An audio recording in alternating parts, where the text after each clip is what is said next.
Welcome home to your hub for grand strategic world building, 19th century, black powder, tactical and other alternate history gaming with me, your humble and gracious player host, Mag 60s. I've put together a special campaign video for you today in my ongoing Union campaign in Grand Tactician, the Civil War, 1861 to 1865.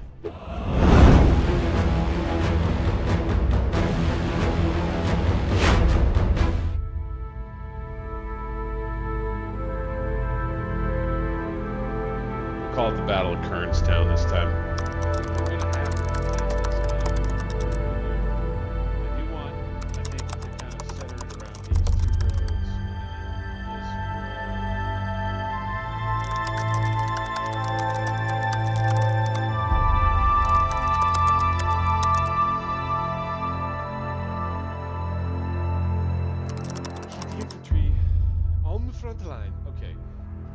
And I think that may end up being our battle line right there.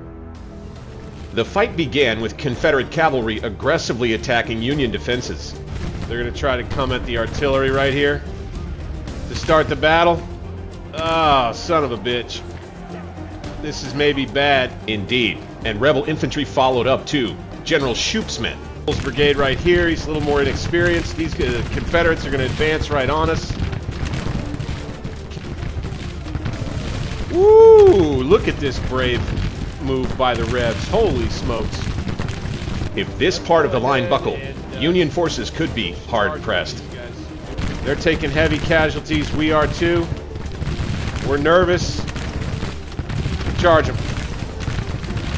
It's the best we can do. Get in there. Get them out of here. Run them off, damn it. There we go. All right. Kimball's brigade had saved the Union center for now. His men pulled off the line to rest. Let's get this brigade up front. Battle in the center of the field. Let's go. A little stressful, a little stressful. Soon thereafter, CSA troops would begin pressuring the Union center right while defending on the left. Get back here, dude. All right. Bryce's division taking heavy casualties. We're about ready to get swamped, it looks like. Let's bring these skirmishers out. The Union Army center along Pritchard's Hill was vulnerable. Then I think we'll take Kimes' whole division and bring him up. Yes, getting them to fall back. A brigade under Colonel Robert Granger held the line. Fire again. Let's charge move again. Ugh. Get up there fast enough to just get another volley in, boys. Oh, look at all those guys going down. And we'll slug it out here until the issue is decided, by God. CSA General Medigo's brigade was battered and bloody. All that. Ran him off. Fantastic. All right, Howard. The aggressive morning assault by these Confederates a failure. Many of General Johnston's troops on the retreat. And Bryce's division will be heroes, by God. Benjamin Bryce, he's been with us since the beginning. So here we are running off Johnston's Corps already. However, Hood's CSA Corps would be marching ahead by the afternoon, and so preparations to defend a more forward line were made. Put a bunch here. Will I be able to build them all? Yep. We'll have these guns here. We'll have these guns. Hood's Corps didn't waste time. Okay, here they come. Straight up at us. Here at 4:30 in the afternoon, the Rebs, 28,000 Confederate troops were formed up ready to drive Scott's army from the field, but his position was strong. Use those skirmishers, dude, in this game. Straight up.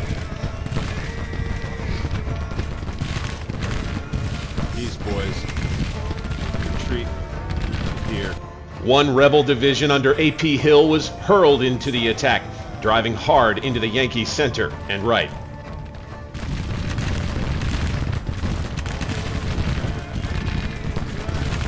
Let's recall our skirmishers and let's get this infantry. If they're reboard muskets, let's get them involved. Colonel Philip Sheridan took his chance to shine. Yeah, go, go, go. Let's advance to there. Let's get the CSA attack, brave but doomed. Union artillery too strong along the line. Now, you guys focus there. You focus here. These guys falling back. Excellent, excellent, excellent. Next, Confederate forces pushed to break the Union defenses on Pritchard's Hill in the center. They want to come take these guns. We can't let them, so we need to bring Stockton's troops up. Here we go, boys. Ooh! Ooh! Oh, they don't want to stay like Fighting that. stretched into the late evening, with CSA forces repulsed all across the line, but continued the following day, October 14th. Area right outside Milltown. It seems like it'll continue to be a real killing field here. Much of the day passed in stalemate, both sides poking and prodding along the line and trading artillery fire. All right, we're running them out. Let's get back up in our trenches. Look like we were. As long as we're blasting them and causing casualties, there's just nothing that they have to come at us or retreat. This has been a really interesting little intensive battle area right down near these breastworks that I built down out front. That's kind of cool. I don't know, we'd have to call that. That's the toll house, right? The toll house. A lot of bloodshed around there. By noon, Union forces were poised to launch a massive attack to break the rebel army. But then across the field... Oh, looky here. McDowell, on his own initiative, he wants to attack. Look at that. I guess we'll let him do it. I don't necessarily have a problem with it. Colonel John A. McDowell rushed his brigade forward. 100 troops coming down the hill, down Pritchard's Hill, straight into Villapeg's brigade. Look at McDowell. Look at McDowell doing his thing down here. Go, go, go. Oh, yeah. I think maybe that McDowell knew. The attack finally convinced CSA forces to pull back. Casualties we have left to commit on the AI enemy here, and that he was going to go ahead and send in his troops to do it. Yet still, on the very same day, many miles away, CSA troops under PGT Beauregard advanced on Washington, D.C. We have another battle right here. Sure enough, Major General Charles Smith will get his first test. Intercepted by the Union Army of Northeastern Virginia at the Battle of Frederick, Maryland.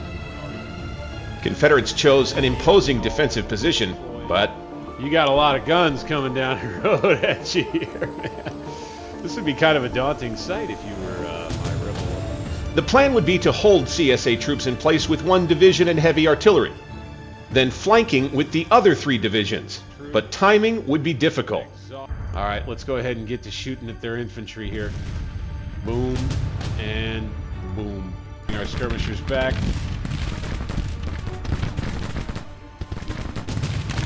We need to get out in front of the guns. Go, go, go. A reinforced Union division under Major General John E. Wool would hold its own on the high ground. The veteran brigade under General Winfield Scott Hancock right test here. its mettle. Fine. Looks like they're going to move off to the right. Let's get Wool over here with Hancock. Here we go.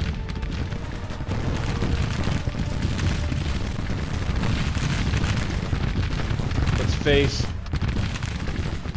Not getting flanked anymore. We got a leader nearby. Hancock's good troops too. 3-star brigade. Here we go. Scribner, reserve brigade. We're gonna make a charge, move forward. Crest of the hill. Let's get our skirmishers back out here. Broken skirmishers here. Oh my word, it's like Second Manassas. It's like Second Manassas all over again. Then, an opportunity. Palmer's cavalry moves out. And we'll use him to charge down these guns if we can. They got an infantry unit right nearby. All right. Charge. Into the guns.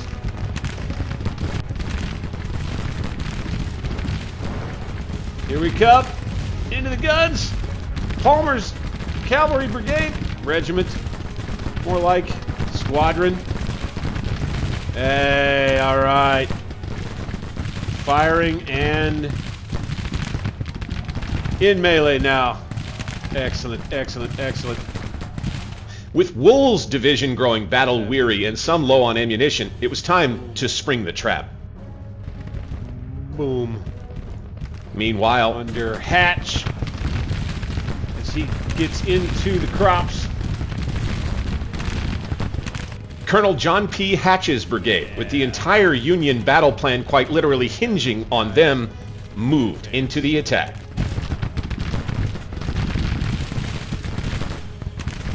Maturely. Advance. They're still eager. They're taking heavy casualties, though. And would you look at this? Whole bunch of Yanks over on the flanks. This appears to be moving ahead smartly. And save for some fierce mop-up duty to come, it largely was. The Rebs fought to the last.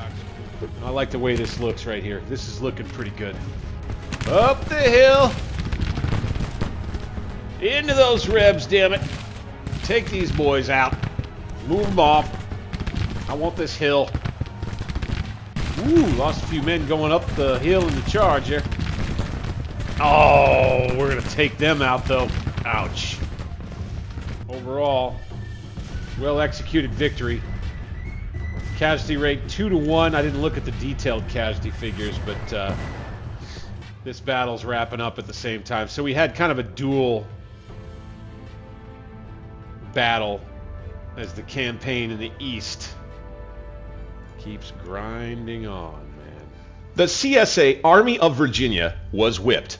In just over 2 weeks campaigning, it had lost an estimated 35,000 to 40,000 troops. This compared to a loss of around 15,000 total for Union forces in the region.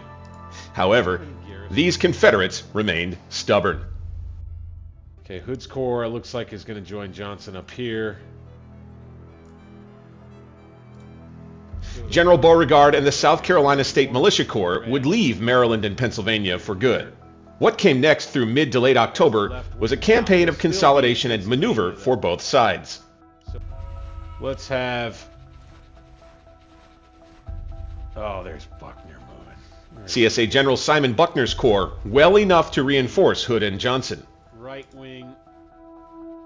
Buckner is moving at us now. Yet again, Confederate forces would seek to dislodge Winfield Scott's army from the Winchester South Branch area. There it is. But this time, we need to do a withdrawal.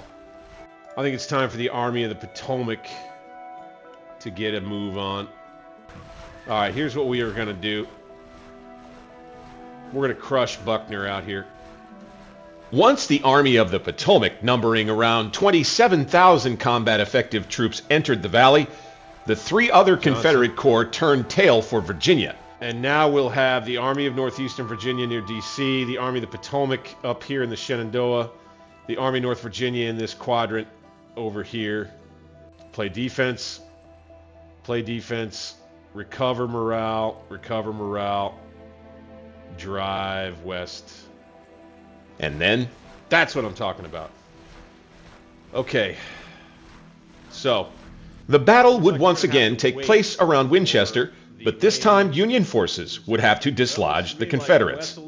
Major General Stephen A. Hurlbut would split his army into 2 corps. Wessels, anvil, Runyon hammer. The battle-tested Union Army approached the outskirts of town and deployed to smash the Confederates' right flank. The mood during a late-night war council with Hurlbut, Runyon, and Wessels in Winchester was optimistic. But the next morning... And we'll hit play at 0700. Oh my God. Okay. That CSA Fox Simon Buckner was now poised to crush the Union right flank, and thus began a desperate struggle at the Battle of 2nd Winchester. This infantry brigade out here, shit, their cavalry's coming to get us. Charge, charge. McGregor's cavalry, get in there. Oh, look at that. Ah, shoot. We lost that melee with the cav. They're going to get our guns anyway. Okay. We're going to advance with this brigade. Rebel cav doing the business here. While Hurlbut scrambled to react, he noticed Confederate forces were not pressing their advantage. A mistake, to be sure. The good news about this situation with the artillery is that we have, you know, kind of guns to spare. They're a little stacked up back here. It looks like they're not quite sure what they want to do. Runyon, come on. This is a really good. Steele's brigade is really good, though. I think Sumner may order him to at least make a push. Oh, we got a full infantry brigade coming here. Let's go get these guys.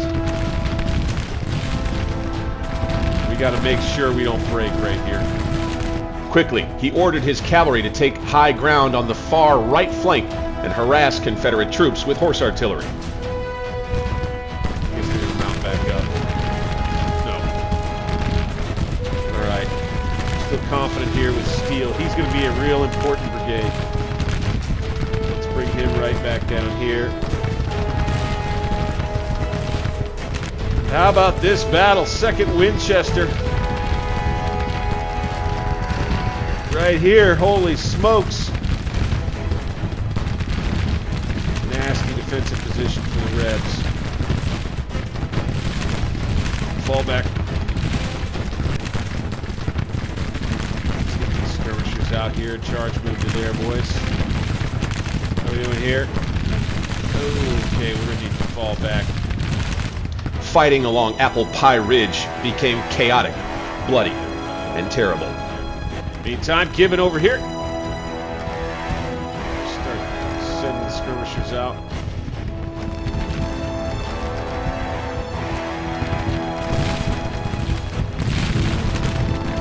Oh, looky here. Pike's brigade. Wow, look at this. They're charging. They're charging it. Looks like we're going to countercharge. Look at this, man. We got strong units nearby. All right, sent them running, man. Go ahead, open up on them, boys. Go ahead and charge, move up to there. We need to push this center area, I think.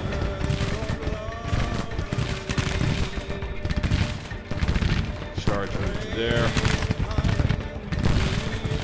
Oh, here we go. Another charge, it looks like. Fire. Fire. There we go. Got a bunch of Revs that are going to charge in through the middle here. Gregg's brigade right at the guns. Fire at those bastards.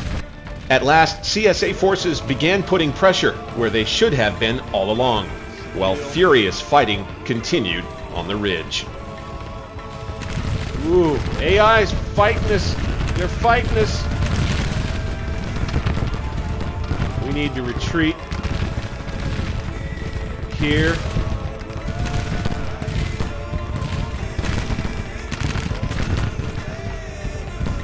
Okay, we need to start moving off this flank here. Up Apple Pie Ridge. Fire at them. Oh my word, what a costly affair. It wasn't long before Confederate troops, including horsemen, began pouring into town. Panicked Union regiments and artillery reeling before them, but out on the right, holding under a withering fire. Steel hanging tough out here. Holy smokes, it's like Wessels, get yourself out of harm's way, dude. 1st Corps Commander General Wessels, forced to rush from his headquarters and out of Winchester, nearly nabbed by the Confederate attackers. Wessels is going to run past this Confederate cavalry. They'll remain unaware. And then they'll have to deal with our skirmishers in the buildings here in the town. With Steele still fighting it out over here. Holy smokes. Just a terrible, bloody day. Whoa! But all across the field, it was clear. Rebel forces would not be able to break through. Good thing we moved him up. Oh my God. Oh my God. That was a wild and crazy one, everybody. Army of the Potomac nearly bested by the AI over here. Damn.